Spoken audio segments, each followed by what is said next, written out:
Okay, greetings, brothers and sisters. Today's Friday, September 6th. I just put up a video that I think will be public tomorrow, so I'm kind of way ahead of the game. I have a few follow up things to get to, and I want to talk a little bit of some, meta comment stuff here.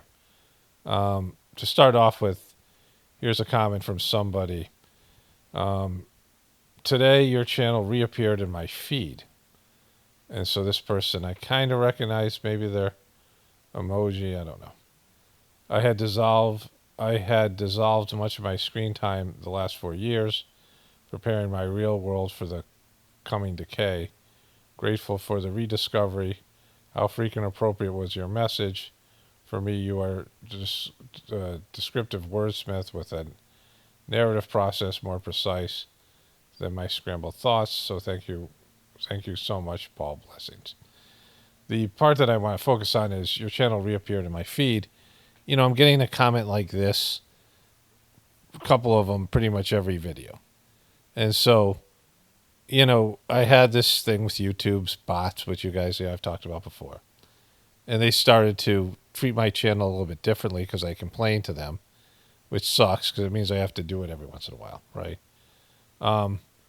But in terms of, like, why is it happening so sparingly, right? Where all of a sudden it's recommending to, like, this video to this old person. This person used to watch my videos, right? Like, it's doing it in a way that's not like, all right, we're going to recommend to everybody who is subscribed to you or watched your videos consistently before. Because YouTube knows people who used to watch my videos a lot. Like, they keep all that data for, like, we know that. Everyone knows that. And so if they're, and I said, you guys are shadow banning me. And they said, no, we're not. And then they unshadow banned me a little bit, right? This is how these bots, I mean, it's like a micromanaging type situation. It's just, very weird. And so there's another comment here. Hopefully this is it here. Well, I want to get into that. The person says reincarnation is a trap.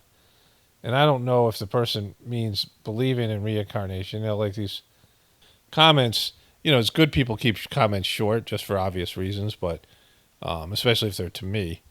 But, like, you need more context to that comment, right? Do you believe reincarnation is a trap because people believe in it, and that means they're trapped on the planet? And if you don't believe it, you're trapped, or the fact that reincarnation is trapping you on this planet and you can't move forward, which is the truth of it until you do, right? Like anything else, you have to graduate. That's why the Christian belief about Jesus being the only Son of God, and you can only get through the Father through the Son, which again is kind of an odd. I mean, if you are indoctrinated to it, you just believe it. But if you come in from some other religion or something, you're not doing anything. It doesn't make sense at all. Jesus calls God the Father, our Father. Our Father who art in heaven. Well, how can it be our Father and He's the only Son? Like, that's, we're all children of God. There's no specific Son. There's no God sitting on a throne somewhere, the way He's portrayed in the Old Testament. That's just really, the opposite of what God is. God is King, right? They're what they thought was the highest. What they thought is the highest level on planet Earth was kings, right? In terms of these old, this Middle Eastern, that part of the world at that time in that time when certainly with the when this moved to Europe, when Christianity moved to Europe, kings were the ultimate. Kings were godlike, right? And so if you were thinking about God, God was a king because kings were, the epitome of evolution, right? Somebody who's at the top of the food chain. But that's just some bogus material position with power. It has nothing to do with God. Kings are the opposite of God. Kings are, exploitive slave, they're enslaving people for their personal benefit, right? Kings are, you could be a good king, a spiritual king, but the position itself and the concept of royalty itself is abusive and it goes against the will of God. So God as king is the opposite. Like the devil is king, right? That's the kingship comes from a place of demonic energy, like it isn't a positive there's these people with their bloodlines that are special, all that stuff, right? That somehow you're born to rule and you're better. And kings are, it's a cult where the followers, the subjects, your subjects, they have to kiss your ring. You're their slave master, right? And so it's an abusive relationship. But the reason that reincarnation and being liberated from your earthly entrapment is by far to me the most logical idea of what's going on here is because everything in life you graduate from, right? Like, what happens when you've passed a test. You know what happens when you've overcome an obstacle. You've got rid of your addictions. You've been able to deal with your anger or your fear or your some kind of phobia or something. You've been able to deal with your inability to open up and your trust issues in relationships, and or in terms of a breakthrough in your career. Everyone knows when they've passed a test, when they've reached another level. Like, if you've reached another level at any time in your life, you know what that's like. You've graduated from something. You had an obstacle, you had an issue, and you've passed it. And so that's prevalent on Earth everywhere for human experience, but even on the animal kingdom, where people or animals break the code, they crack the code, they are able to elevate themselves past the test, right? You've passed the test. And it exists in our society as well, where you have to pass tests, you have to go above barriers like these things, you have to break barriers. And why would that exist? Why wouldn't that exist on a spiritual level? In terms of this, why wouldn't this whole life be a test for you to graduate? And what would be the graduation, right? Not accepting some bogus religion and going to heaven when you die and some false promise, right? 70 virgins and a mule, these bogus promises, false promises these religions offer you, but something that you actually achieve and that you would be able to, get out of this earthly trap. It's after a series of lives. Like, it just makes the most sense. Anyways, let's move to this other comment here. So, there's two comments. There's a series of comments about, well, first this one. Hey, Paul, why not upload to podcasts on Rumble, etc., not just rely on YouTube? You think I didn't think of that? Like, I mean, you must see that I have some level of intelligence and insight. And I've done a great job at keeping my Truther channel going amidst YouTube's purging of Truther channels. Like, how many Truthers just gave up or were just canceled and they went to other platforms, right? And there's reasons why I'm on YouTube, which I've explained in video after video, right?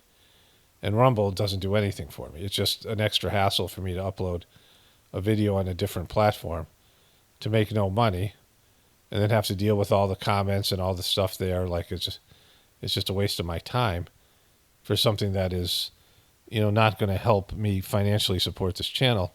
And it's not going to grow the channel either. YouTube's the best place to grow the channel. But the fact that this person asked this question, like, I've never thought of that. You think I haven't thought about going to these other platforms? I looked into it. I'd get like 200 views per video. And then, all of these things. And then there's a couple people that were mad about my videos or trying to encourage me to make my videos shorter. Paul, your videos are too long. People's attention spans have been corrupted by TikTok. You need to capture them in the first 12 seconds.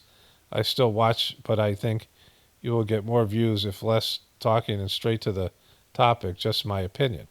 Well, nobody asked for your freaking opinion, right? Like, I mean, you're trying to be helpful, but like, again, you think I haven't thought that out? Like, you think I've thought this out myself?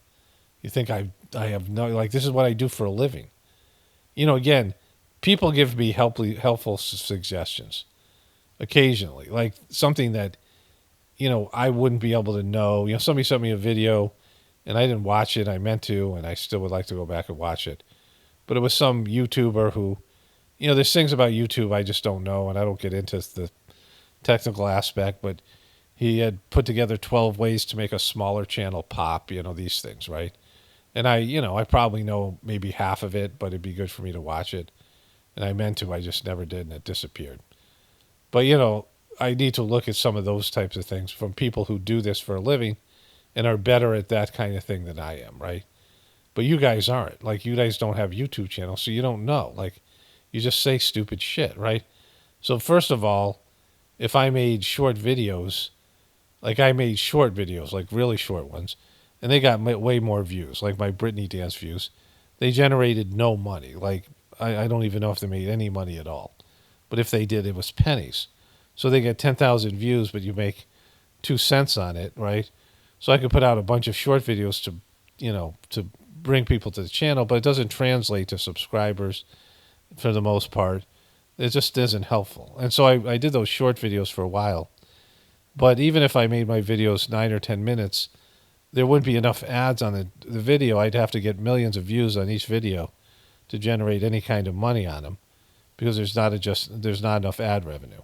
Plus, it's the analysis and the things that people come to my channel for. I'm not looking for short attention span dopes. They're never going to get me or what I do here. They don't have the potential to be spiritual people. These people have, the attention spans of goldfish. And so I'm not looking to draw those people to my channel just for views. Like if I wanted to do just views, I would pander to, I could easily get millions of views and millions of subscribers by pandering to the dumbed down people that I don't want on this channel, that I don't want a part of, right? I have something different to offer. Like, why would I dive into the lower when I have the higher to offer, right? Why would I dumb down things when I don't have to? It's bad enough I cover celebrity topics and things like that. Like, I'm already having to dive into the abyss. It's already sucky in some ways. Like, I would rather just talk about spirituality and things that are, positive. And, everyone should know by now the system's fucked and, it's degraded and there's nothing there to see. But I, still have to talk about that because that people are interested in the negative. Even that is kind of a, like slumming for me, like having to talk about stuff. Some of it I'm interested in, and some of the jokes I, enjoy, and some of the, it's not like I dislike doing that stuff, but it's lower energy, lower vibration. And that's as far as I'm going to dive into the cesspit. And so, but either way, the more important thing is short videos wouldn't work to support this channel. And so I could break my videos up into sections, but that would mean there would be tens of thousands of comments. There's so many more comments per day or per month or whatever it is, right? Because people would be commenting on every video. And then every video, if you didn't watch it, or if you didn't, you'd have to comment or you'd have to thumbs up every video to make sure YouTube saw that you were into every video. Because the YouTube punishes people for making too much content, even though they want you to make a lot of content. And so making one long video is better on every level. People can choose to watch as much of it as they want. And there'll be all these people commenting saying they love the long videos. Because those are my viewers, right? Those are my audience. Are people that are interested in my analysis of things and all the rest of it, right? And so, this is a long, these are, 2-hour shows that come out every other day. And people have the time for it or they don't, and they can, fast forward to the things they're interested in or whatever, and, listen to it on whether at work or, they're driving or whatever. This is what people do. But the big thing I want to say to both of these comments is you don't think I think about these things? Like oh, wow, that's a great idea. You think I'm going to be blown away by your silly suggestion? Like I haven't figured this out? Like I haven't worked these things out myself, right? Like it's stupid. Like I've made shorter videos in the past and I combine them for a reason because YouTube started to run multiple ads on videos. And so instead of one ad running on a long video, which wasn't profitable, so I made short videos. So I would get four ads that would run on 4 shorter videos. But that had its own problems, which I've described. And so the best situation for me is to make these long videos that cover lots of topics, like some sort of, movie or podcast or whatever you want to call these specific genre. And it works for some people. And the people that, I want here viewing my videos, my preferred audience are people who can sit and listen to these things. YouTube is always changing the way it deals with videos and deals with subscribers. All the things they deal with channels and deals with, how their policies change. And I've adapted to that. But as far as, making short videos, it won't work for me. So I couldn't do it. Like it's something I couldn't do. And I'm not interested in making 4-minute videos when I have something else to offer. So the other things are follow-ups to health-related things I talked about. So I was buying these pumpkin seeds that it turned out were sourced in China, and I got really bummed out by that. And I've been realizing we have to, it's like another. This is the read the ingredients stuff, right? But I found these other ones: Lark Ellen Farm, sprouted organic pumpkin seeds, um, non-GMO, gluten-free, paleo, keto-friendly, and they are a California store. And these they say that their pumpkin seeds are sourced from Bulgaria. One of my viewers wrote me about this, and so there's three of these things um, are I'm not sure what it is, it's like $40 or something. So you get 3 bags, and my wife and I have found them to be better than the ones we are getting at Costco. They might be a little bit more expensive, a little bit more expensive, but they're obviously not from China, so that's a positive. Some of you guys mentioned this, so I'm just saying that this is, again, I don't recommend anything health wise. These are not my recommendations, but I just tell people what I'm doing. But I've been eating a lot of pumpkin seeds because they increase a lot of things, and they're loaded with different things. And I felt these are particularly good. And I just added salt and some umami, and they're like amazing. But anyway, so that's how we solved that problem. The other thing, as I mentioned a while back, about having a grounding sheet, like a sheet that had little strands of wire in it, embedded into the thread, and then it had a like a plug that would plug into the grounding, the ground in your your outlet, so they discharge electricity. And I really liked it at first, but after some time, I kind of felt like, I'm pretty sure that it was drawing current into it. It was drawing like instead of discharging current, it was actually because you're sitting on something now that is a conduit, a conductor for electricity. And so I don't believe in that anymore. Like I think I believe in we have to do something about it. 5G internet became available online, like through Verizon, and I used it and it sucked horribly. Like I really disliked it. It just doesn't work very well. We now finally have cable. It was amazing. We have like credible speeds. I was getting 50 MBSs. Now we're getting like 1,000. Like it's so much faster.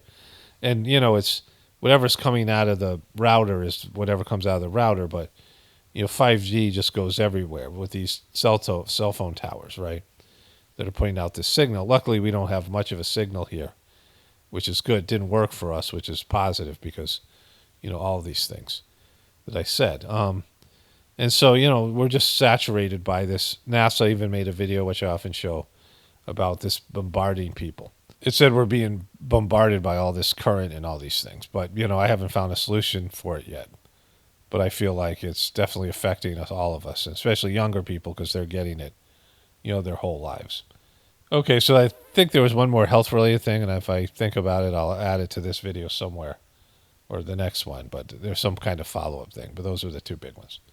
So let's get into the other stuff here. Okay, so let's get started here. One of my viewers sent me this. I don't know when this is from. It's some kind of world conference here. But here it goes.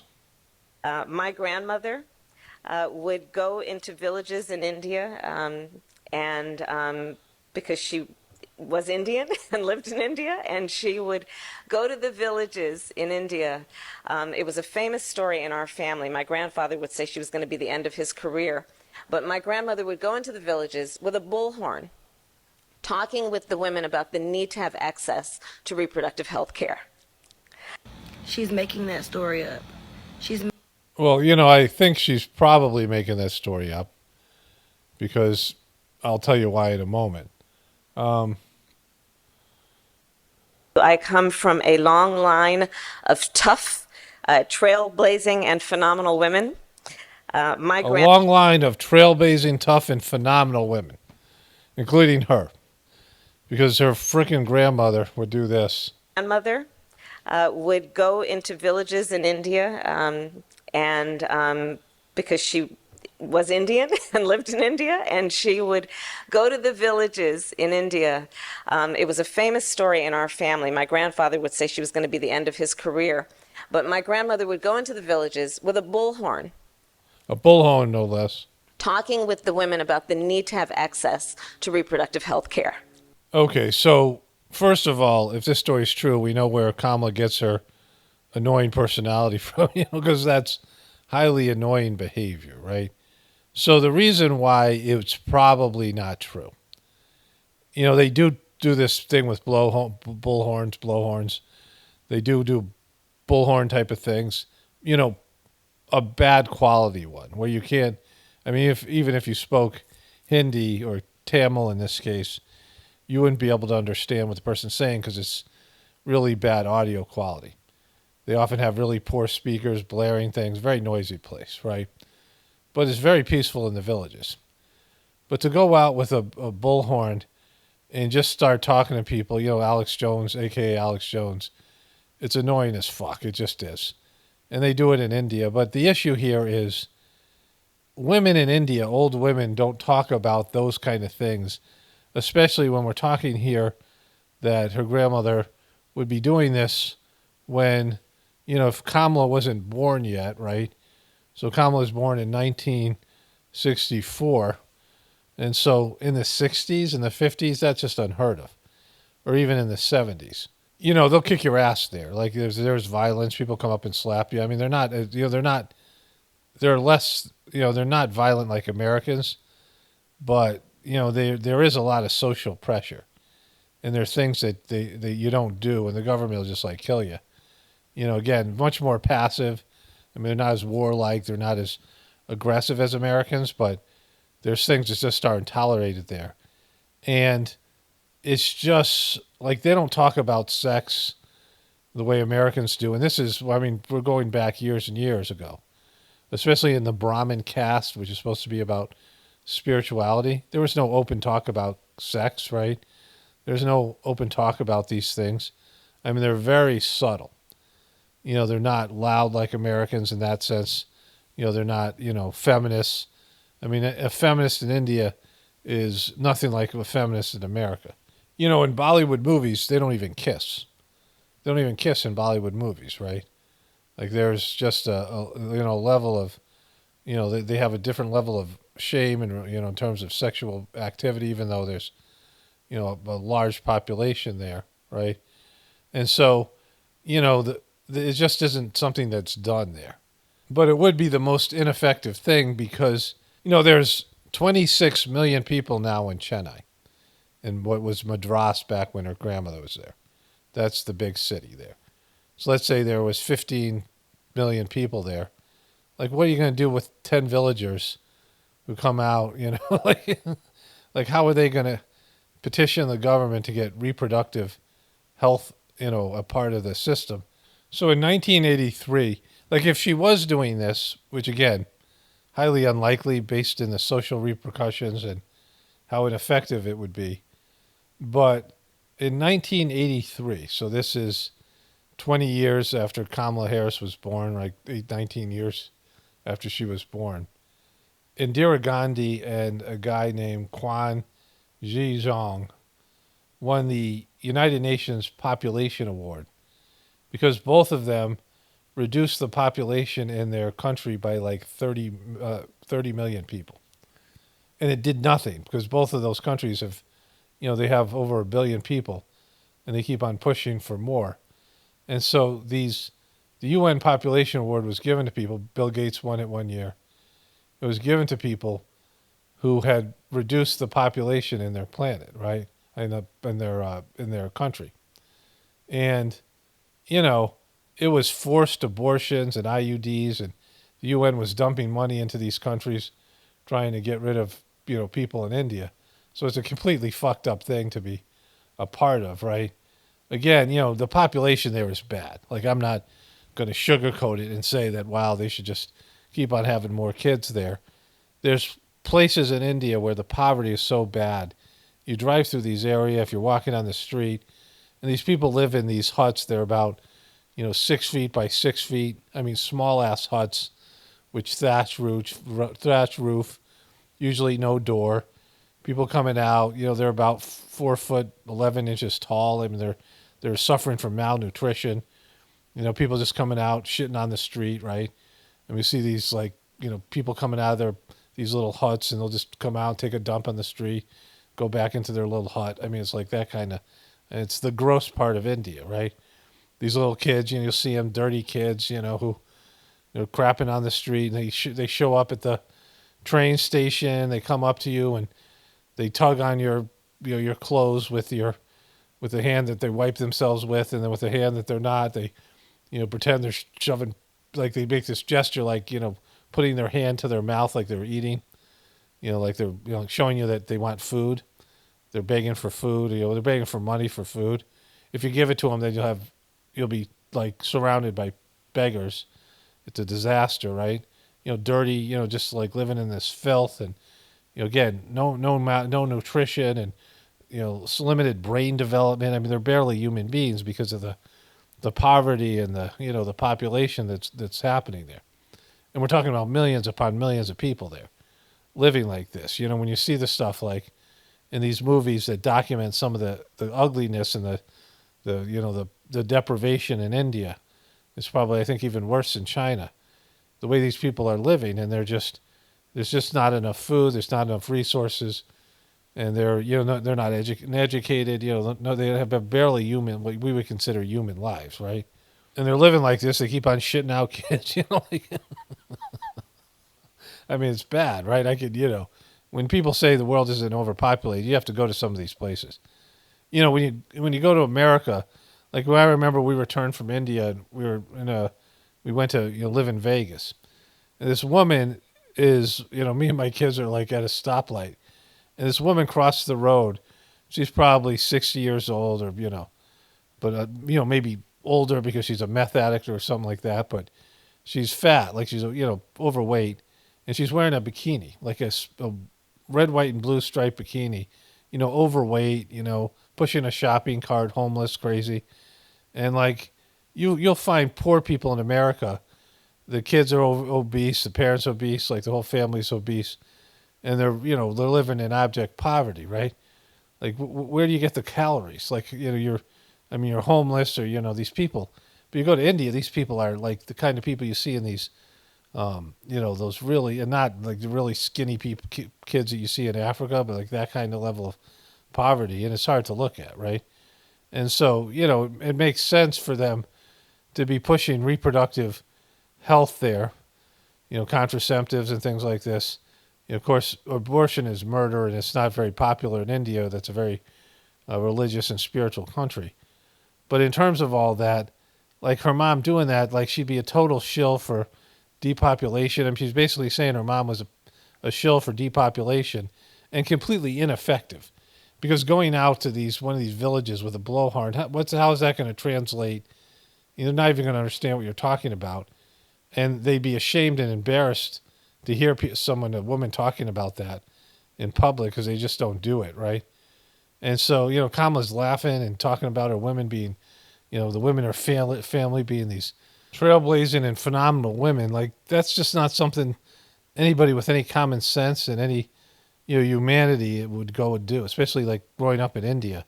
We get on a bullhorn and start yelling at people to get, for women to get reproductive health, right?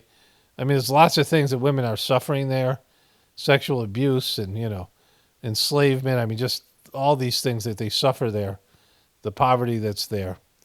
There's lots of things for them to complain about, lots of things to, support other people.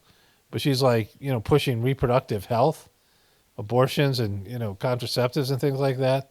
And she's a trailblazer, and Kamala's giggling about it. It's like, I think it's fake, because I don't think, she actually did that. But if she did, it's a total dick move on her grandmother's part. And she's, obviously, Kamala comes from that kind of, I mean, it's the annoying part of Kamala, like going out in the streets with a bullhorn and, doing that annoying cackle and that laugh. And, like, anyways, like, it's just really weird. Okay, so the thing with Kamala was so egregious. I was going to start with Trump. I wanted to focus on Trump for this video because everything that's happened to Trump is clearly his own fault. And I think his followers maybe kind of know it, but don't want to admit it. But he certainly doesn't. And so he just does these stupid things. He has these, tragic flaws where you can see by his obsessions and the things he can't let go, it's ultimately going to, Seinfeld his way into failure. Like with the Seinfeld show where there's that a conversation between George and Jerry about, Jerry says we're not men, when they need to get married, right? He's like, we're just, petty and insecure and, whatever. They keep on like screwing themselves out of good relationships by being superficial and whatever it is. So George goes and asks his girlfriend to get married, and Jerry's about to ask his girlfriend, but she eats one pea at a time. And so because of that, he can't marry her, right? Some superficial, petty thing like that. And so, it's this kind of personality characteristic where you screw yourself. You keep on self-sabotaging over stupid stuff, right? Not being able to let go of stupid little things, and you look at the big picture. And Trump is just one of the worst at it, right? So he goes up and he starts talking about Eugene Carroll. And there's just zero reason for him to do it. The thing's over. I mean, he's appealing the decision, and it's gonna do whatever it's gonna do.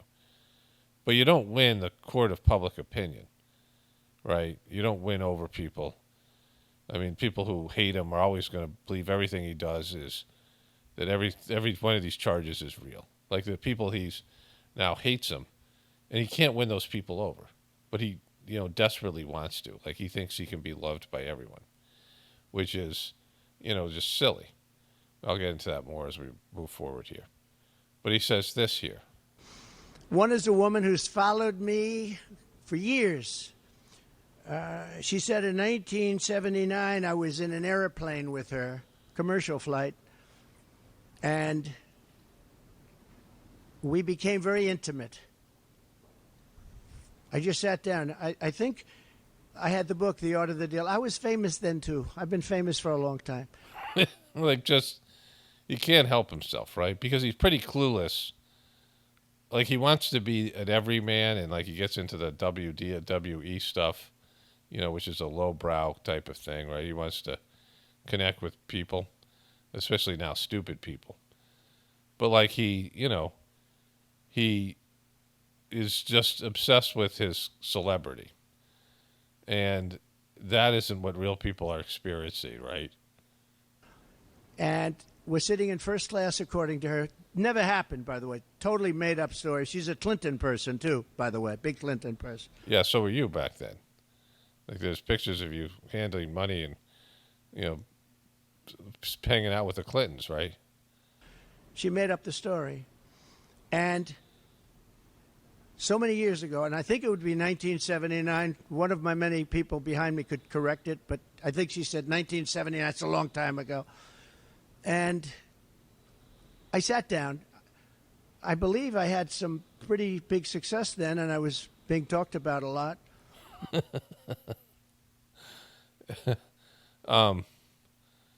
Like trying to make a logical story out of something. When people don't decide based in logic, like people are not logical. They decide on who they like and what they believe in, right? The people that hate Trump think that he's guilty of everything he's ever been accused of. And he's created that hatred. He's leaned into it. And it's part of politics. And so it's like this has no value at all. The people who love Trump believe in him. The people on the margins don't care about this. And it's just another reason not to vote for you, right? Like it's just, this is totally a worthless thing to do. Like anybody, this is the problem with Trump. I like it because it's entertaining for me, and it has been. It less so since he got worked on COVID, right? Like the way he got played and worked on COVID and Operation Warp Speed in the way he did the election. He just became, all right, it's time for you to go. You know, he went from being an entertaining character in the show to being an annoying one and, self-defeating and just pathetic, right? He became pathetic. You know, that tweet I always talk about where he says, what kind of way is this to run the country? Right? Like, and just sitting there, and then he's been a whiner ever since, whining about his mistreatment. And there's just no reason for it, right? Like, he should have processed this thing years ago. You know, his talking about it is, he's not guilty of any crime here. He won't be convicted of doing anything to Eugene Carroll. So that's, that clears his name in itself. He's not convicted of sexually assaulting her. So there's not enough evidence to do that. But what he lost here was defamation. Like, she sued him for slander because he talked about her and he didn't have to, right? And, and he could have told his story without talking about her in a way that she sued him for slander. And, again, it's New York jury and, whatever it is, a New York judge. And so, like, it's, they hate him there now. And that bothers him as well, right? But, here. Maybe the art of the deal was out, sometime after that. I'm not sure. But I was well known. And passengers are coming into the plane. And she said, I was making out with her. And then, after 15 minutes, and then she changed her story a couple of times. Maybe it was quicker.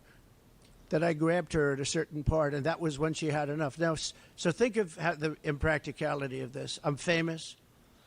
Okay, so there's the problem with this.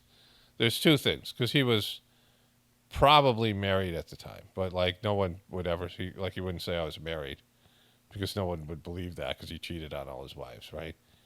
But she's saying she grabbed her by the you-know-what, and this was caused by his conversation with Billy Bush. That he said that, grab him by the boop, right? That he could just walk up and grab women by the boop. And there's a couple problems with that, right? The first one, he was trying to impress Billy Bush. I talked about this in a previous video. Like, who gives a fuck about Billy Bush, right? Like, he was all saying that to show how off his celebrity. He's big at talking about his celebrity. But what he said in that moment, he said it was locker room talk. And, it wasn't a locker room.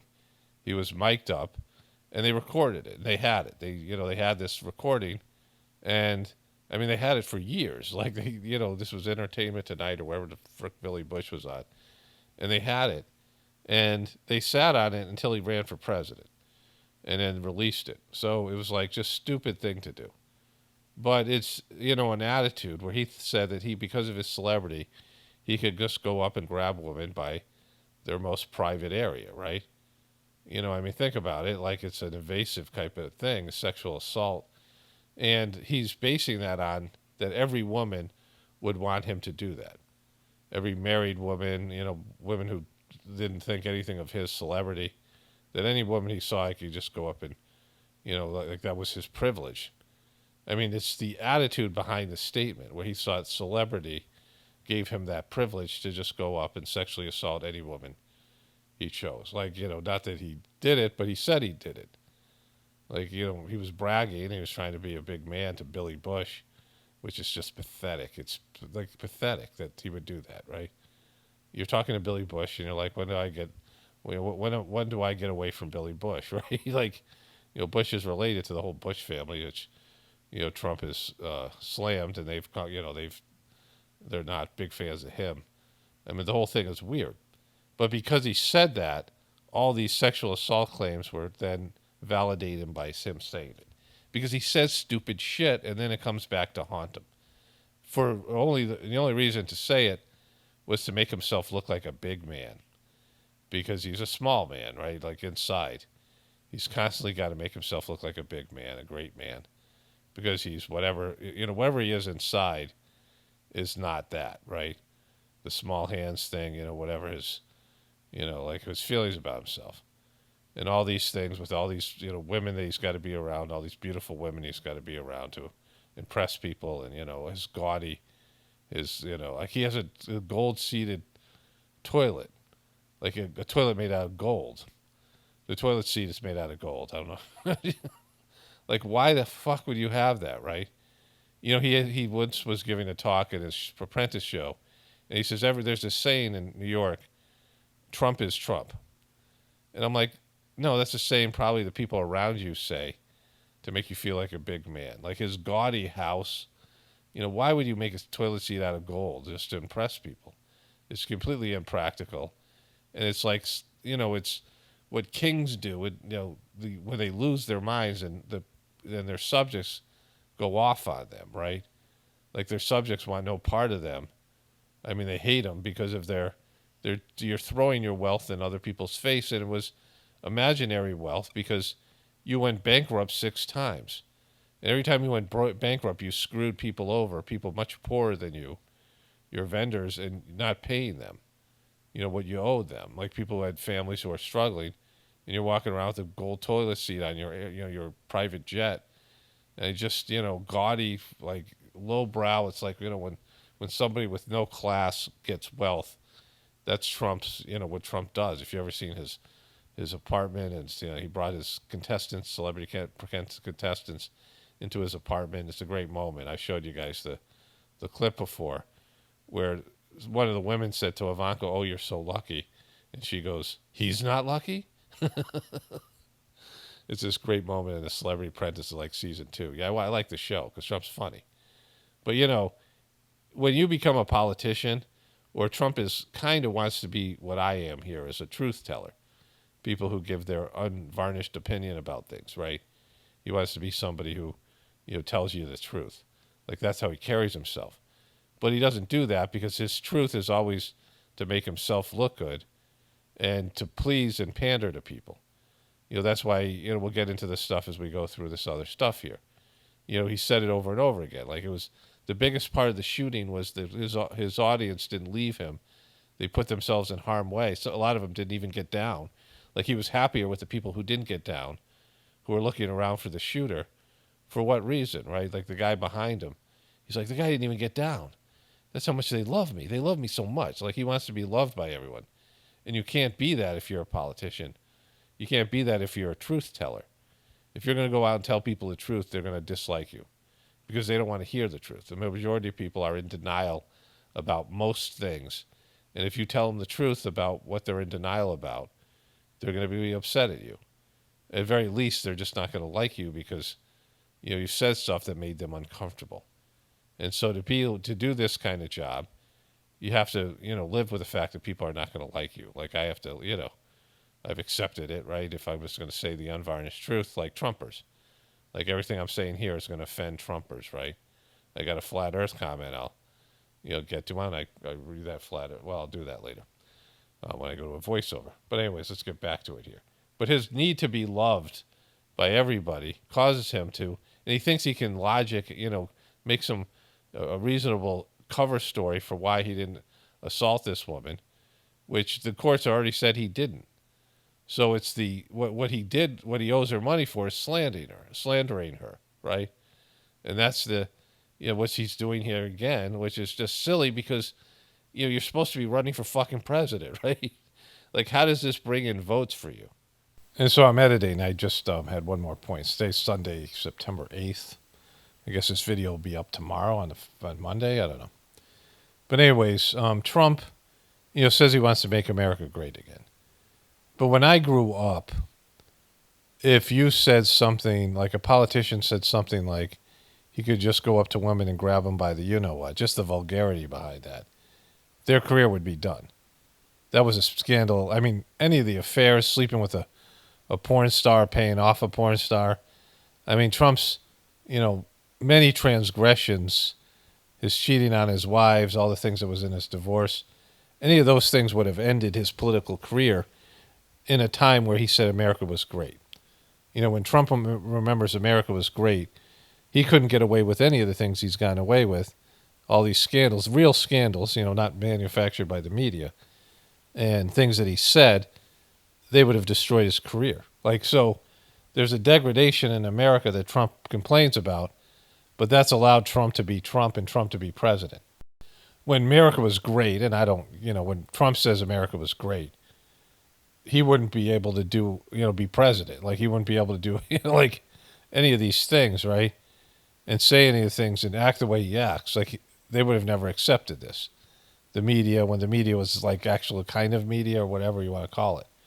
And so, like all this stuff is, his whole persona about bringing back the past would mean that a guy as degraded as him could be president, right? I'm in a plane. People are coming into the plane. And I'm looking at a woman and I grab her and I start kissing her and making out with her. What are the chances of that happening? What are the chances? And I don't know because you said it before, so like 100%, like like that's the problem. People can totally imagine you doing it because you were trying to impress Billy Bush and you fucked yourself by doing that, right? and frankly, I know you're going to say it's a terrible thing to say, but it couldn't have happened. It didn't happen. And she would not have been the chosen one.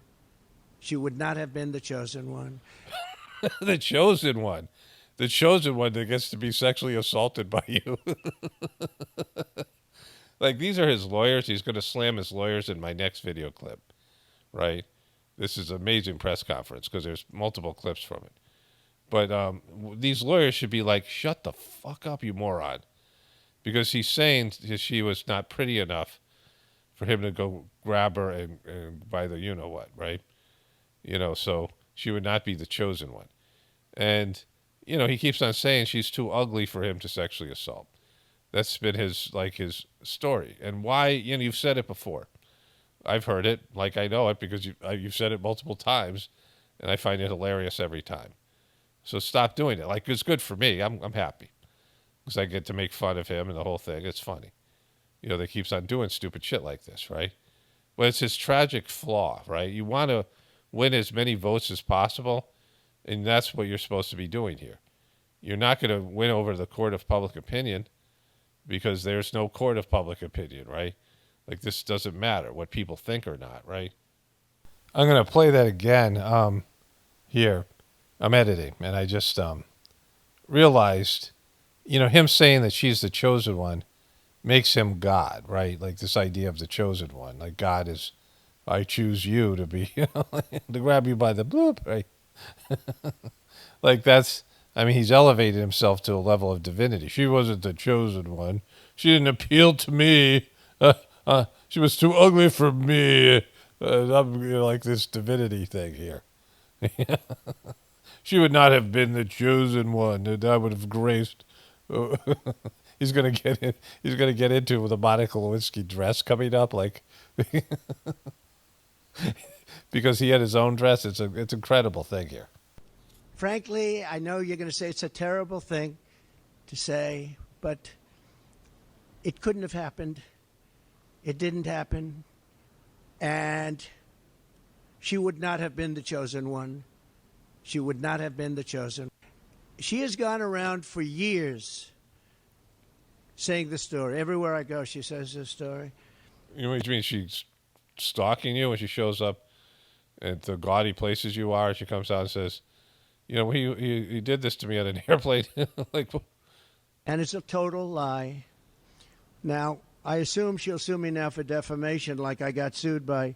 Yeah, they're going to keep on doing that. Like, that's what they said. He has a gag order by the judge. Like, you're just pissing everybody off involved in this, right? You're doing an appeal, and you're doing the exact same behavior over again, which is, you got to realize that you can't. And they, all of his lawyers and people around him told him not to do this in the Mr. Trump kind of way, begged him not to do this. But he did anyway because he just doesn't get it, right? He just thinks he can do whatever he wants, which is the whole problem, which is what he said to Billy Bush. Because I was famous back then, right? And so, like, talking about his fame, talking about his celebrity, talking about how everyone loves him, believing everybody loves him.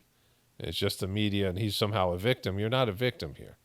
Everything you've done, everything Trump has done to create hatred of him and to create, opposition with the media, opposition with the intelligence community, is him running his stupid fucking mouth and saying things to provoke other people.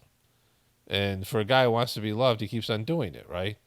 and he just doesn't fucking get it, which is great for me because it makes a mockery of the whole election process and the presidency. His dopey followers got to realize he's done that, right? E. Jean Carroll, who interestingly said she's been hurt, damaged, but she's made more money since she did this than she ever made in her life. She gets paid a lot of money to go talk bad things about me. So remember this whole thing started, along with just about every other case I'm involved with the political campaign of Harris, and who's having a bad time because she can't talk, of Harris and Joe Biden. This was election interference. It all is. It's all fabricated. But fabricated in front of very friendly judges for them and in very friendly areas for them. If you get a jury, it's very hard to win in a jury where you have 3 or 4 or 5% Republican votes. Very, very tough, actually. Like, just look at her face. Look at their faces, right? Like, and he's going to slam them for doing a bad job in another clip I got coming. And so he just doesn't know when to shut his fucking mouth, right? Like, he just has to go out there and say whatever's on his mind, unvarnished. A big part of the reason, it's his getting worked. Like, he didn't have to close down the economy. He didn't have to fall for all the COVID bullshit. And he didn't have to show everyone he could do it better than everyone else. That's another Trump flaw with Operation Warp Speed. Oh, we'll get this vax out sooner than anybody else, and we'll do it better than anybody else. And, even Bill Gates said, no, 2022. But because he rushed it out and Trump green-lighted everything and, no third, independent testing, all these things it did, the trials and things. And they rushed the thing out. That's why you have the mandates. And, like, he just keeps on fucking the American people because he wants to press everybody how great he is, right? And, like, it's his own supporters that get fucked the worst. And so it's this need to be, loved and, hear your side of the story. Like, people have already decided about this one way or another. But you keep on talking about it. It has nothing to do with the validity of her story. It has to do with you talking shit about her in public and constantly doing it in a way that, they're going to, unless he's scripted to do this, which I don't think he is. I think this is just Trump being Trump. But it screws him and it helps the Democrats and the agenda all the time. It has in the past and it will in the future. He keeps on screwing all of us by doing stuff like this, right? And it serves no purpose. It's loser stuff. This is what losers do, right? One is named Jessica Leeds, so she was up again. She can't get rid of her. She was up. She said, I was in an airplane doing that. A couple of things. You have an armrest in planes back in those days. Oh, by the way, she didn't know anything about the flight, where we were going. I was in very few flights. I was a New York guy building New York buildings. I was in very few airplanes, I will tell you, in those days. I wasn't even in airplanes. I don't think I ever flew in my life before. 1979, I think. It's a long time ago. But you had the armrest, and in the old days, they didn't move. Okay? But she said she then got out and she went to the back of the armrest was also cause you can't grab them by the boop with the armrest. It's a P word blocker, right? This is wonderful. Like, they call it the P blocker, the P defender. Plane, and that was the end of the story, I think. And this story has followed me for years. But just to finish with her, Jessica Leeds, no police reports, no witnesses, no corroboration of any kind. So you want to have another defamation suit? Is that what's happening here? Like, he keeps on, like, sticking it, his foot is. Why are you doing this? So he keeps on going here. So here's another clip. And I feel sad that I have to come up here and explain it. I have all this legal talent, but legal talent cannot overcome rigged judges. They can't overcome a 4% Republican area. And I'm disappointed in my legal talent, I'll be honest with you. They're good. They're good people. They're talented people. Today at the trial, they didn't mention the dress. So the Monica Lewinsky type dress was a big part of the trial. Big part of the trial. When I heard this, I was like, I kind of maybe heard about the dress before, but maybe just, I could remember. But I knew this was going to be great. I said, why didn't you mention that? And I heard there was a dress involved. And I wasn't frightened at all because I did nothing with her. Never touched this woman, saw this woman, had no idea who she was. And she wasn't my type, right? Like I wasn't gonna splooge on like her dress.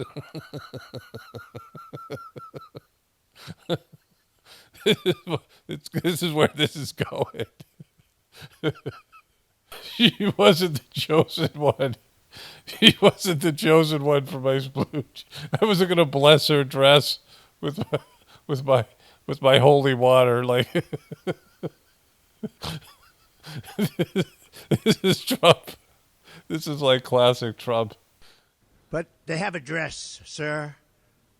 I said, so what? Well, sir, it's very.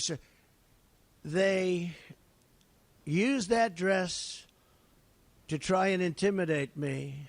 They used that dress with the public.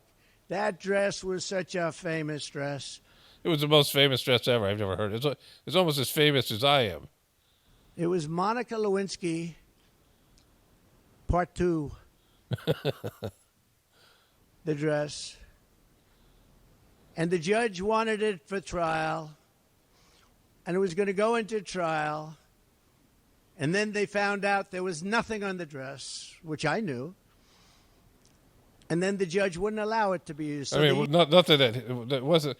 He didn't splooge on the dress, but they found 4 other types of semen on it. But none of it was Trump's. Used it as a cudgel. They used it as a hammer over my head. And then the judge, when he heard that it showed totally negative, the judge wouldn't allow us to use it at trial. Then there was an Anderson Cooper interview. There was a sploogeless dress, so like just where she said essentially, no, he didn't rape me. She was selling her book. She wrote a book.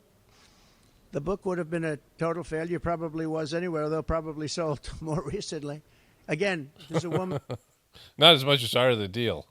That wasn't doing well until she came out with this stuff about me. And that's happened to others too, by the way. She's not the only one.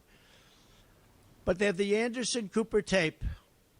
And in the Anderson Cooper tape, it's an interview of her. And Cooper says something to the effect, did he rape you? Did he rape you? He was so happy. Oh, did he rape you? And she gave a very good answer for me, but a bad answer for CNN, for Anderson. And he said, we're going to commercial break right now. We're going. Then she came back from commercial break, and she was much more hostile. But this man wouldn't let us use the tape or the proper questions having to do with the tape. Wouldn't let us. The Judge Kaplan wouldn't let it be used. We wanted to get the outtakes. In other words, what did Anderson Cooper talk to her about during that intermission for a commercial that he called for immediately? They're shaking their head, yes, you're rocking it, Trump. He gets these dopes. I mean, he doesn't get real lawyer. I mean, he had frickin' Rudy Giuliani defending him, and that Kraken woman. Like we're gonna release the Kraken, whatever her name is. Forget her name. Doesn't matter. For his, I mean, he calls this legal talent. Like, just control your client, right?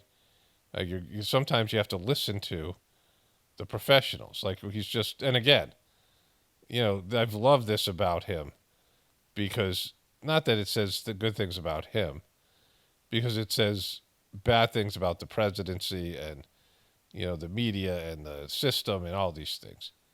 It just makes everything into a joke because he's clowning himself here, right? He's also clowning the system. I mean, some of you have seen it, some of you haven't. We're going to commercial break right now. And so what happened is we weren't able to use it. The other thing is we had not one trial, we had two trials. Nobody understands why. We asked for a consolidation. And I wanted to show up to the trial, to the first trial. My lawyer, who's not up here, not with us any longer, sir, you should not show up. You're the former president or the president. I don't even know when the trial was, but you're the president of the United States, sir. This is beneath you. I've got this 100%.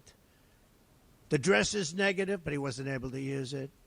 Sir, it's beneath you to show up. I said, but wouldn't that be bad for a jury? Wouldn't that be sort of bad for a jury? It would be bad, but that happened to some bad stuff. If I don't show up. He said, sir, you don't have to show up. I've got this. You shouldn't do it. Sir, I got this, sir. He said, First Lady, whenever people are talking about his wife, it's the First Lady. And him, it's always sir. It's beneath you. It's beneath the office of the president. I understood what he meant by that. And so I didn't show up. And I was found guilty of something that I didn't do with a woman that I have never seen, touched, or in any way was... You weren't found guilty. Like, you don't understand. He doesn't understand the legal proceedings here. He was never found guilty of sexually assaulting her. He was found guilty of slandering her because he was talking about her in these kind of ways. And again, knowing that it was going to go in trial at this, warped jury and all these things. And the amount of it was like $192 million for, it's just silly stuff, right? The ruling, just like it was like a Alex Jones type of ruling or whatever. And so it's this kind of thing that you're guilty of. Just going out. All these people that you're slamming, you just can't do this anymore. And nobody wants to hear it. Nobody cares about it. It's great for me, but nobody cares. Like, he thinks people care about him. Like, that's his whole thing with the ketchup gate. That the people, his fans, cared more about him than they cared about their own safety. Like, that's his thing, that he thinks of himself as a king. He thinks of himself as a chosen one, an elevated soul. That somehow is, better, and people are, this whole cult-like creation he has, where people will, sacrifice themselves for him, and they're not going to do it. Like, that was the whole thing with the big event in January, that his followers would go up there and, force the people involved, Pence and the rest of them, to reverse the election with their protests. And he saw the other side doing protests, and he thought, whatever. Like, he's just stupid like that, right? You're not special. You tell people what they want to hear. You do it all the time without even kind of knowing what you're talking about, and you get yourself in trouble, right? You're trying to pander to people and please people all the time and sell to them. And, you're always pissing the other side off, right? Because you can't be a politician and you can't talk about anything unless you're talking about in a way where you're pissing one side off, right? You're pandering to one side, but then you're pissing the other side off. And people are so locked into their beliefs, and they're just as selfish as you are. They're not going to sacrifice themselves for you. People are all thinking about what's in it for me, what's my, they're always thinking about themselves. And so he thinks that everyone's going to, look at him as some divine figure and, this God is protecting him because he's going to save America. And, he knows that's bullshit, right? But he started to believe his own lies, and that's what got him into trouble. Okay, so here's a clueless moment, another clueless moment from Trump. So he's asked this question here. And the final question, Resma, is to you. Thank you. President Trump, you talked about how the increase in the price of food, gas, and rent is hurting families. But the real cost that's breaking families' backs and preventing women from participating in the workforce is childcare. Childcare is now more expensive than rent for working families and is costing the economy more than $122 billion a year, making it one of the most urgent economic issues that is facing. So $122 billion. Think about that, because, it's a lot of money, but not compared to our deficit, which I'll get into in a bit. Facing our country. In fact, the cost of childcare is outpacing the cost of inflation, with the majority of American families of young children spending more than 20% of their income on childcare. One thing that Democrats and Republicans have in common is that both parties talk a lot about what they're going to do to address the childcare crisis, but neither party has delivered meaningful change. If you win in November, can you commit to prioritizing legislation to make childcare affordable? And if what specific piece of legislation will you advance? Well, I would. It's another one of those Forbes. This is a Forbes video. They always have glitches for some reason. Do that, and we're sitting down. I was somebody. We had Senator Marco Rubio, and my daughter Ivanka was so impactful on that issue. It's a very important issue, but I think when you talk. Well, they weren't, because look at Total Fish Boy. Boom, I nailed it here. Eyes closed, and the thing is, they weren't impactful. If her question, she's not saying that it happened because of the Biden administration. This has been an ongoing issue. It's the working families where both couples have to work, and then childcare becomes this extraordinary expense, right? Talk about the kind of numbers that I'm talking about. That because, look, childcare is childcare. There's something you have to have it in this country. You have to have it. But well, no, you could have stay-at-home moms or dads, right? You could have something like that, right?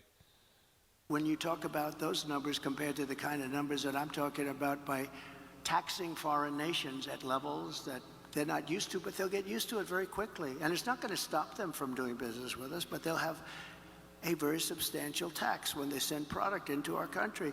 Those numbers are so much bigger than any numbers that we're talking about, including childcare, that it's going to take care. We're going to have, I look forward to having no deficits within a fairly short period of time. So ridiculous thing here. Coupled with the reductions that I told you about on waste and fraud and all of the other things that are going on in our country, because I have to stay with childcare. I want to stay with childcare, but those numbers are small relative to the kind of economic numbers that I'm talking about, including growth, but growth also headed up by what the plan is that I just told you about.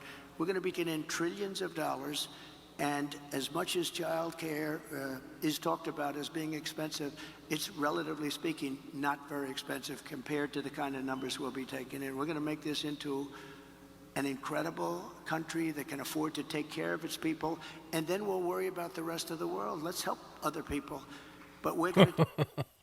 That's not, So he's saying that to wipe out the trade deficits, and he also talked about the national debt.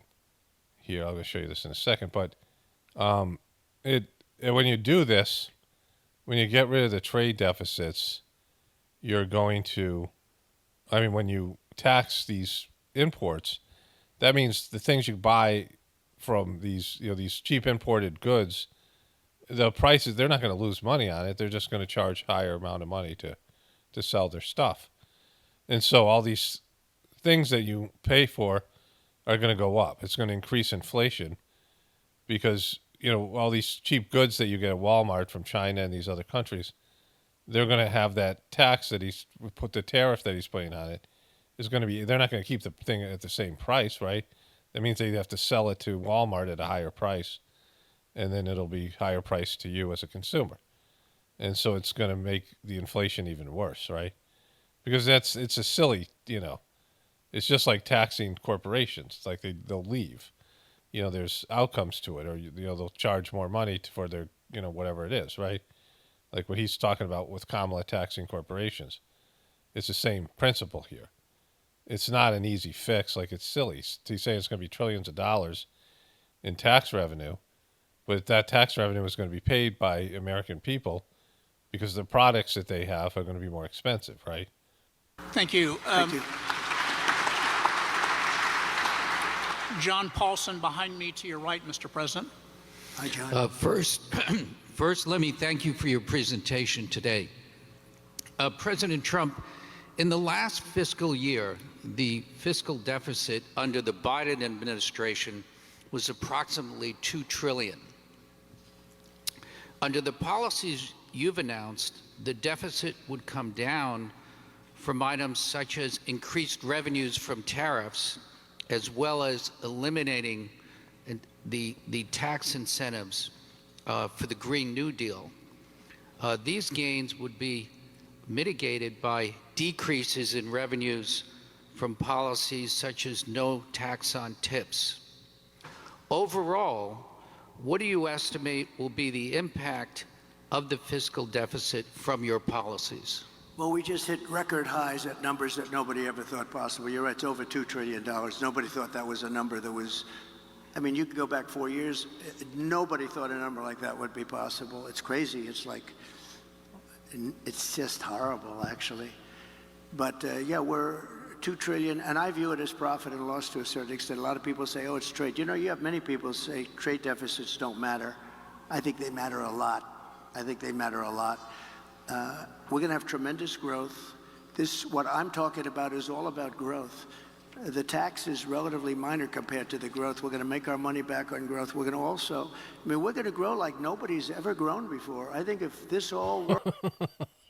This is why Trump, you know, he's just a liar and he's just a bullshitter.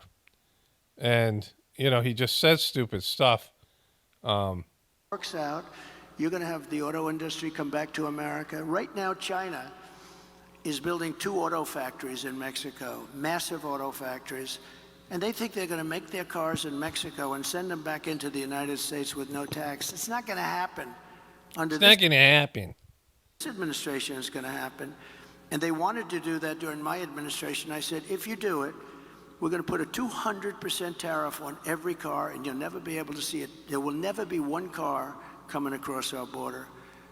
And if I would have let them do it, we would have had these 2 factories. Well, now they're building massive factories, more than 2, and they're going to kill Detroit. And the head of the union, the United Auto Workers in Detroit, has done a terrible, terrible job, just a terrible job. But we're going to bring tremendous growth back. And remember, we're also taking in a certain percentage. I won't name the percentage today, but it'll be a certain tariff percentage, which will be higher than people had heard. Okay, so going back to the guy's question, because Trump didn't answer either of these questions. One was about child care. He said, well, when we start doing these these taxes and tariffs on these foreign countries, that'll create so much revenue that childcare will be negligible, but it's still what people are paying. And what he's suggesting here is that, you know, you're working as your husband and wife are working, and you need childcare because you can barely make ends meet. And then when you go to the store, all these products, including cars, will be more expensive because American labor, if they get it so they bring the labor back to America, is far more expensive and less efficient than what they have in these foreign countries where labor is cheap. And this is the whole reason for immigration issues. Immigrants will do jobs at a much cheaper rate than people in America. And so if they get rid of all these things, then all your products are going to be more expensive. And the guy had the balls to ask the questioner that this would be wiped out by tip money because Trump doesn't want to tax tips. And what you're thinking is, like, how much tip money you think is out there, how much tax revenue on tip money, right? It's not $1 trillion. And our deficit is going up. I'll show you that in a second here. The guy asked about the fiscal deficit, which is here, right, which is $2 trillion. Right now it's at $35.5 trillion, but it just went up $2 trillion more under Biden, right? That's what the guy was pointing out. And Trump thought he was talking about the trade deficit, or that's what he wanted to talk about, which is 2 different things. This is the fiscal deficit, right? Where we're spending more than we're spending more than we're bringing in. And the trade deficit is the products that we're buying from foreign countries as opposed to exports versus imports. And that's what Trump said, like the $2 trillion. Like Trump didn't even understand the question, right? And so here's the tax revenue, which is at $5 trillion. Now, that's gone up by $2 trillion. And I think that's because of inflation. I looked at this every year, and you can see here. So it used to say it was $3 trillion, but somehow they've adjusted these figures. But 2021 was 4, 2022 it was 4.9, 2023 it was 4.4, and 2024 it's going to be 5.08. And so it's growing in terms of the yearly amount, right? I think that has to do with inflation because there's more money because money is worth less. So the taxes are higher because prices are higher, these things, right? But either way, this is a deficit, which is $35 trillion. Of this is our income as American, like an American, as in terms of the amount of money we have to spend on all of our budgets, right? All of our things. And it's not enough money. The $5 trillion is not enough money to run the government. So they have this thing, which is the U.S. national debt. And, in the past, I've timed this, and it's like $3 million a minute. We're getting more into debt. Of course, there's the interest, it's all compounding. But this is the U.S. total debt, which is $101 trillion. And of course, the big number here is there's $600 trillion in currency credit derivatives. So like that's crazy. About $631 trillion.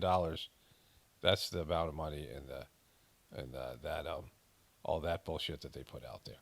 But here's the real problem.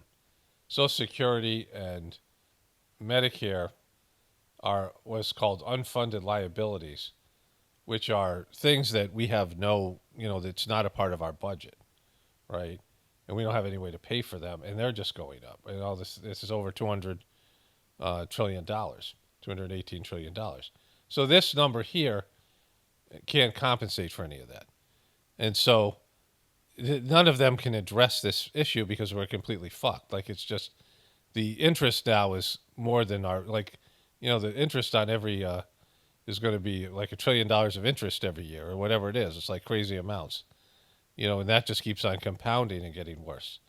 And so these numbers, at some point they just got to scrap the whole economy and start over because it's a Ponzi scheme the debt is inflated. The debt keeps on growing until it's insolvent, and that happened like 20 years ago, where we no longer could ever pay this money back. The only way to pay it back is to make a loaf of bread $1 million, and then we'd have enough money to pay this money here, because taxes would be hundreds of trillions of dollars, because a loaf of bread would cost $1 million. The inflation would be so bad that we could pay off this debt.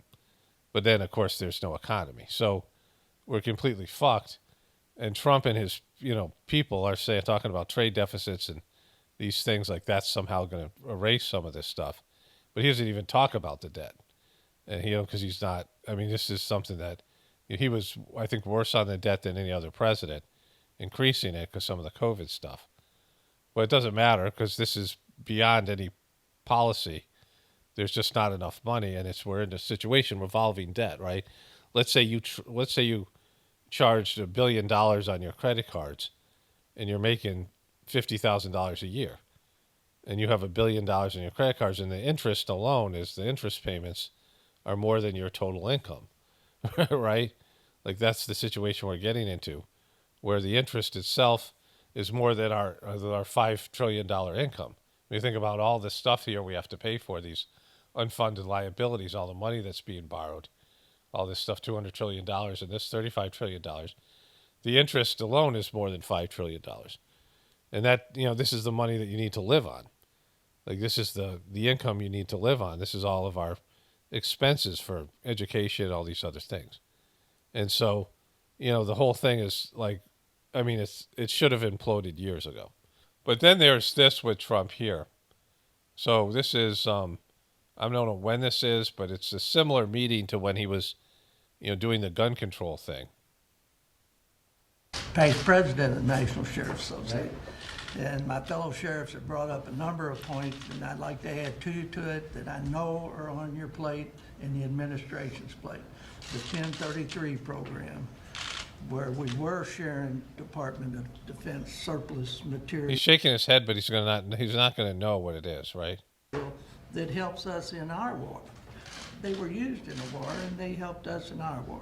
That got severely curtailed. And the other thing is asset forfeiture. People want to say we're taking money and without due process. That's not true. We take money from dope dealers. So you're saying the asset taking You used to do, and it had an impact, right? And you're not allowed to do it now? No, they Smell your finger. Smell your finger, you're free.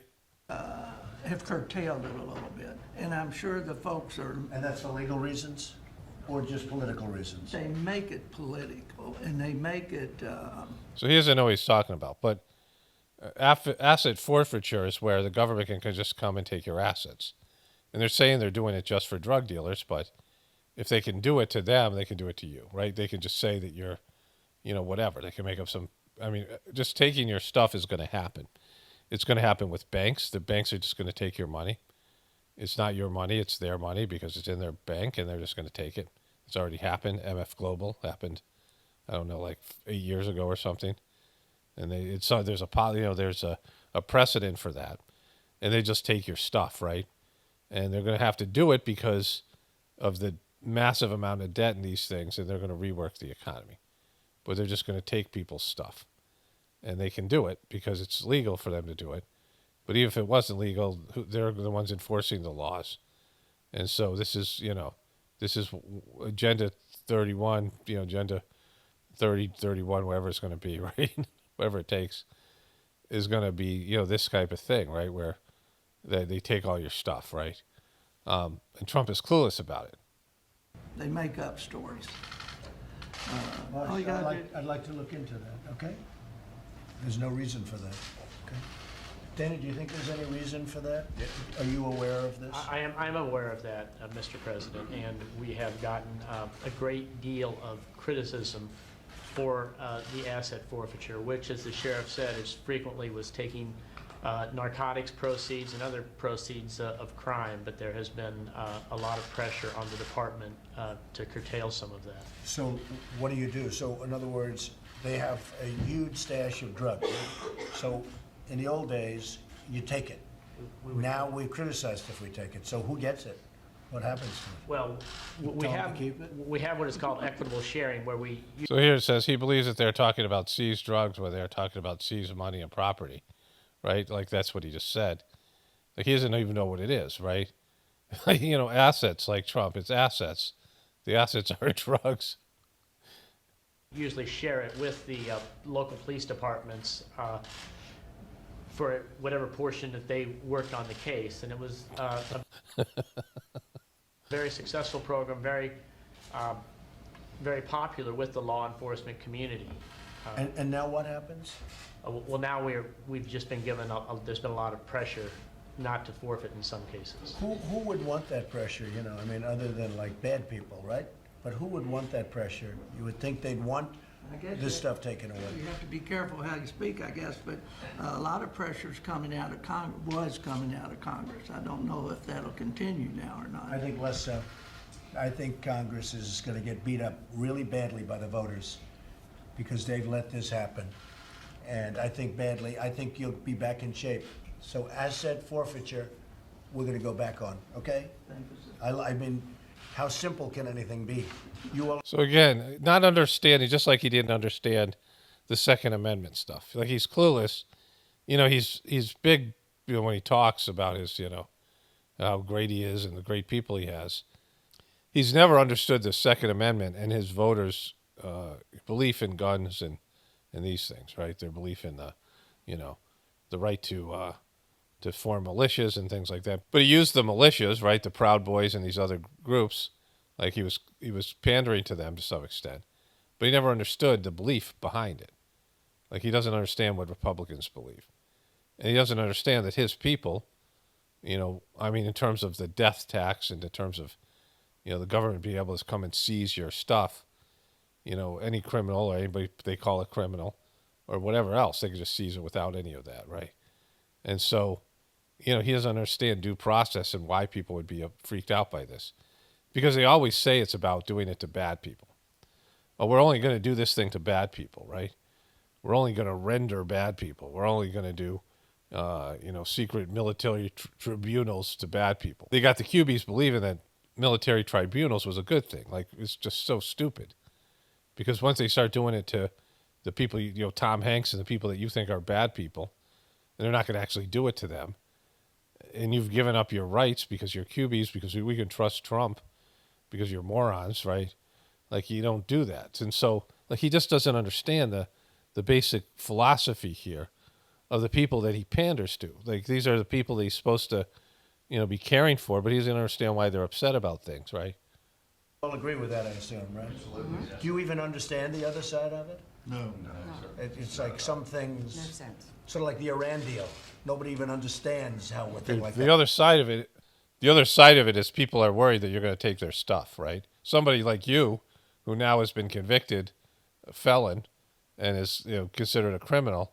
What if someone who owes lots of money and in lawsuits and things? What if they just take Mar-a-Lago from you? And then you'll understand, right? Then you'll understand, motherfucker, right? That could have happened. It does nothing. You're allowed to profit from the illegal proceeds, right? Okay. So if you're going to sell narcotics and sell illegal drugs in our country, you also cannot profit from that. And so we seize those profits.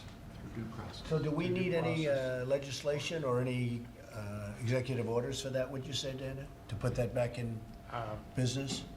I don't think we need any executive orders. We just need kind of some encouragement Okay. to move in that direction. Good. You're encouraged. I love that answer. That's better than signing. So you're encouraged on asset forfeiture. What a moron. Like, and his people are the ones that don't want this. Like people who are millionaires, rich people, but not overly rich. And, people are all worried about this, right? This cements, this is for all the few Trumpers left watching my videos, but like the moronic aspect of Trump, right? This cements Trump's inability to learn from his mistakes and evolve as a person and as a politician. Because a smart politician would hear something, an issue where, my immediate response to this, because I've heard about this, but I didn't ever hear of the term. Like I've known about them seizing your stuff, right? But I didn't know the term asset forfeiture, right? I wasn't aware of the term. I knew immediately what it was, right? But I was listening, because, and then of course I'm going to go Google it and, and I'll show you the stuff to do with Trump in a bit here. But, you don't respond to something when you don't know what the fuck it is, right? You don't come out and start agreeing with something as a politician. You want to understand where your base is at, because now there's this tape out there. If the Trumpers had a pulse and they could use critical thinking skills with the stuff that he said about the Second Amendment and gun grabbing and this, they would realize he's a fraud and he doesn't even know their platform or what they believe in, right? But you would find out from your advisors and people, and you do some thinking and researching before you've said anything, right? But he's at the meeting agreeing with this and going along with it, and, like an asshole. And, he's done this so many times before, he's never learned. As a politician, you don't run your mouth and think you know something until you know about it and know how it's going to affect you as a politician. You're not someone like me who's just giving their opinions on the internet. Like you're trying to win over followers and you have a platform. But it's classic Trump, and it shows you what a moron he is, what an asshole he is, because he doesn't learn. He never learns, right? Orders, and then these people take it and they make it look so terrible. Oh, it's so terrible. Would anybody like to make a statement? Couple of Mr. you? President, Yes, sir. on the asset forfeiture, we got a state senator in Texas that was talking about introducing legislation to require conviction before we could receive that forfeiture money. Can you believe that? And I told Can you believe that? Like the guy has to be convicted of the crime before. Can you believe that? That you would need to convict a guy of a crime before you take his shit, right? You can't just accuse somebody of something and then take their shit anymore. you gotta convict them. told him that the cartel would build a monument to him in Mexico if he could get that legislation. Who's the state senator? Do you want to give his name? We'll destroy his career.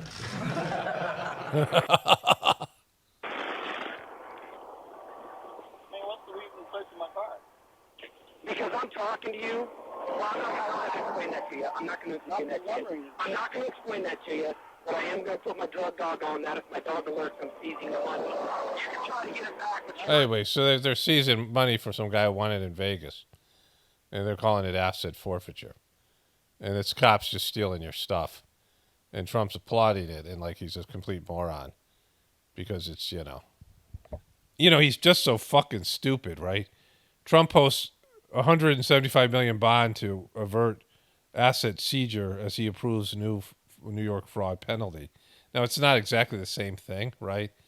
But he's had to deal with this. Despite President Trump's support of legalized theft, Congress presses on with civil asset forfeiture reform.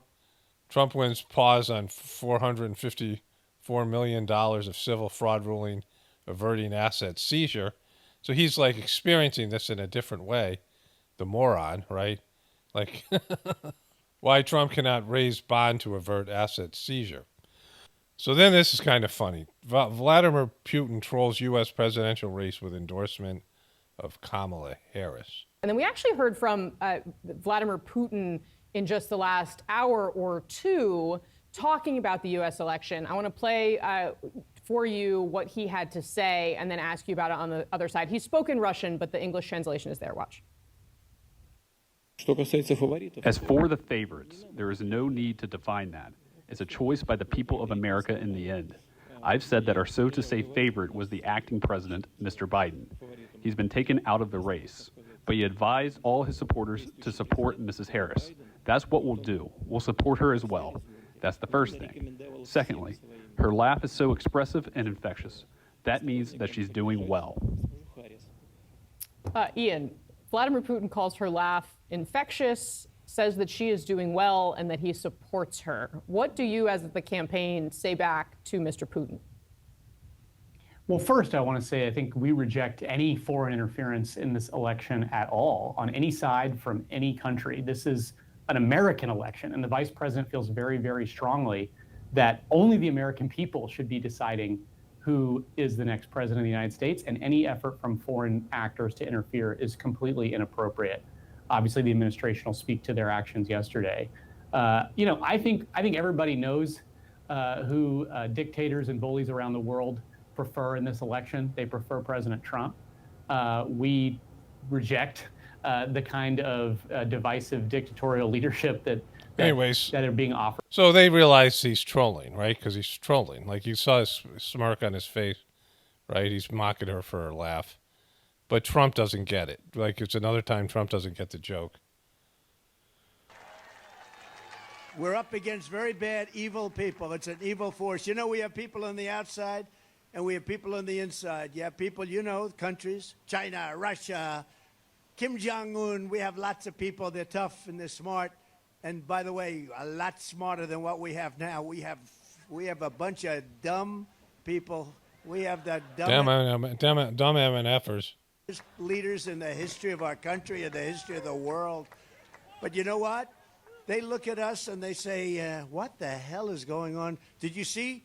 3 days ago it started again. The Justice Department said, Russia may be involved in our elections again. You see that, Mr. Congressman? Great congressman from Texas. You see that? Russia. It's Russia. And the whole world laughed at him this time. 2.5 years.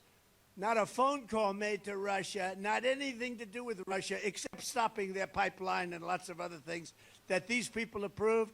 And they said just the other day, the Attorney General, we are looking at Russia. And I said, oh, no, it's Russia, Russia, Russia all over again. It's all over again. Russia, Russia, Russia. But they don't look at China, and they don't look at Iran. They look at Russia. I don't know what it is with poor Russia. This but you know what? Russia would have never happened if I were president. Attacking Ukraine would have never happened. Never would have. He would have. He would have drained that swamp. I knew him well. And he endorsed, I don't know if you saw the other day, he endorsed Kamala. I was very offended by that. I wonder why he endorsed Kamala. No, he's a chess player. I endorsed Kamala. Should I be, Congressman, upset about that? No? Huh? Was it done with a smile, Ron? Was it done with a smile? I think it was done maybe with a smile. I don't know. Who the hell knows? Nobody's going to figure it out. There are about 19 steps. Everyone figured it out. He was freaking trolling.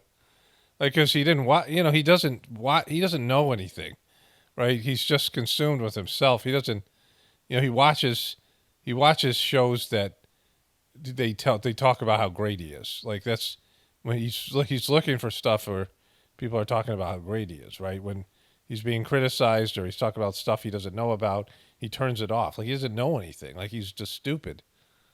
Ahead of us, but this whole Russia thing, nobody was tougher on Russia in history than Trump. And the person Trump was the toughest. And so that's Trump.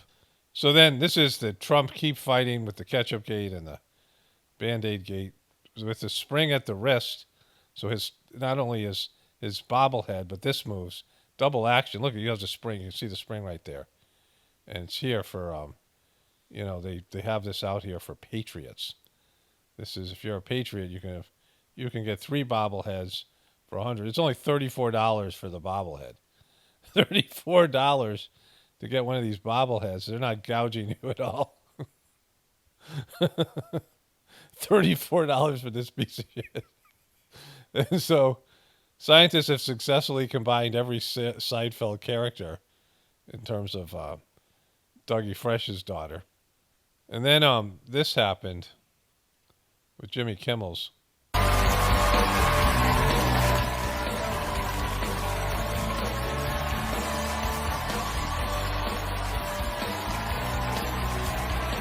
Point to everybody. Do the pointing. Who are you pointing to? Everybody wants to touch the sex kitten before they come out here. Boom. He's the sex kitten. He's the sex kitten, and they want to touch him. So that's Kimmel's. Okay, so there's at least one comment I wanted to get to. I probably should open that up beforehand, but of course I didn't. There was a flat Earth comment I wanted to get to.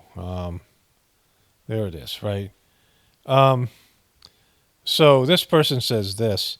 Flat Earth is BS. Buddy, you haven't even looked into it. You feel like a fool. You'll feel like a fool after you do.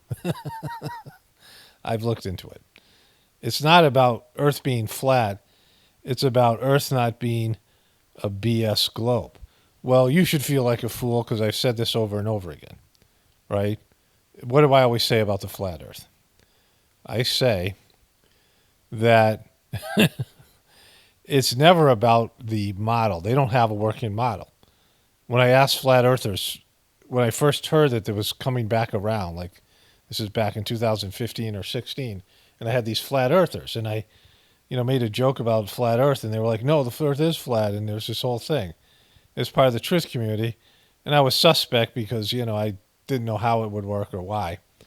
And I went with the old flat Earth model where the sun and the moon spun around above the flat Earth, right? And that's how, flat Earth was conceived, because when they didn't have airplane travel and when they didn't have time zones and they didn't know about all the different continents, they had this idea that the sun and the moon would rotate around the Earth, and at night it would be in the below the flat Earth, all the land, all the stuff that was like the sun, they like the moon.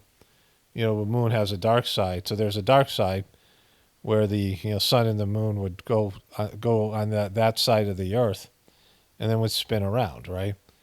But then they told me no, there's this new model where there's like a mobile, where there's a sun and a moon spinning around an undefined celestial object, and I'm like, an unknown, undefined celestial object. So they don't also believe in gravity, but the sun and the moon are somehow kept from being pulled down to Earth, even though everything else drops because of what they consider density, right? And that the sun and the moon are connected to this unknown object that nobody can see, and it's spinning around this object that's above us someplace. And it's just fucking stupid. I mean, it's really stupid, right? And I said, well, you don't have a working model because that's not how it works. The sun and the sun is about, I think, about a minute and 20 seconds every day. The sun either comes up a minute and 20 seconds earlier or later than the last day, depending whether it's moving towards, like right now it's later. So every day the sun moves its place where it comes up. You understand this, where you see the sun in the sky when it first comes up at dawn, it's a little bit more to the east or west or wherever it is. I did sun gazing, I observed all this, right? And the arc of the sun and the sun in the sky is different. And so this is all, it's just not flat Earth. So what they're all about is disproving the round Earth model. And then you should say that the earth isn't round. They don't have a working model that the earth is flat. So the earth is not flat. So you're the one who should feel stupid because I said all these things. I talk about this constantly, how you guys don't have a working model, and you just admitted to me. Like you didn't, this wasn't, you weren't disagreeing with me. You've agreed with what I've said for years, that it isn't about the earth being flat. It's about the earth not being round. So if you want to prove the earth isn't round, that's one thing. But the earth is certainly not flat. And this dope just admitted it. The whole flat earth movement is a freaking joke. So you should feel like a fool saying it's flat when there's no working model with time zones and with the continents. And, this stupid idea of the sun and the moon rotating above the earth is just stupid. It's silly, and it doesn't even say the earth is flat in the Bible. It says that God picked the earth up by four corners. Shows you how primitive the Bible was and what the people at that time, their limited ability to understand and conceive of the world, the universe, and nature, and all these things, right? They just were primitive. So, like, this idea of the firmament, right? firmament. You say it, you cook your heels together. And so the flat earth movement has been a disaster for that reason, because they won't admit that there's no way it can be flat. So they should stop calling themselves a flat earth movement because it's not flat. It could be a simulation, right? I mean, it could be this, that we're just in a simulation or whatever it is, right? A video game. Like, that's a possibility. There's other, that's actually, at least true in various ways. Like, this is an illusion. Third dimensional reality is an illusion. And so you might be on the cusp of proving something like that. Or you could be on the track of proving something like that. But you're too caught up in the stupid Old Testament, which sucks, and the Bible, which, is remedial. The Old Testament is horrible. And it's just, there's nothing in there that's true, right? It's not a book about God. It's not a book about creation, Genesis, and these things. The Old Testament is basically worthless. Like, it's just a bad book. It's not even all that interesting. And it portrays God as a horrible person instead of the divine essence of love that God really is, right? I've covered this over and over again. And one other comment here.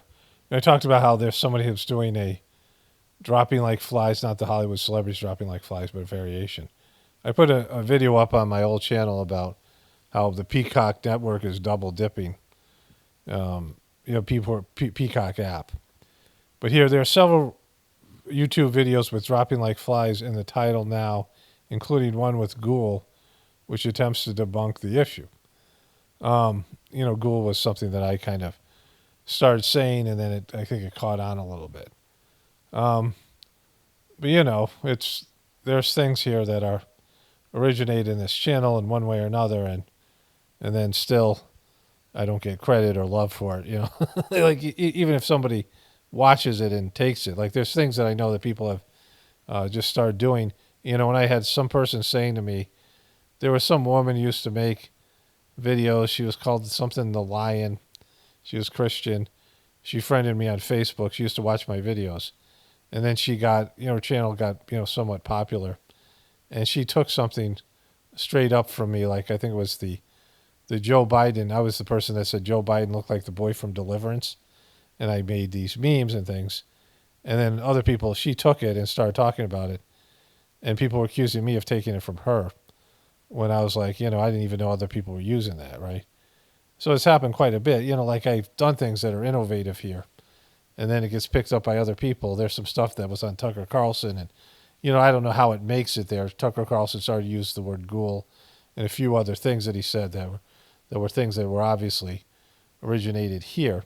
And I don't know how it ends up making it into other people. Some things are just out there in the ether, but sometimes people will comment and say things that I say here, and it gets picked up. I don't know. Like, I don't know how it comes out of my mouth, and then a year or a couple months later, it's being said by other people.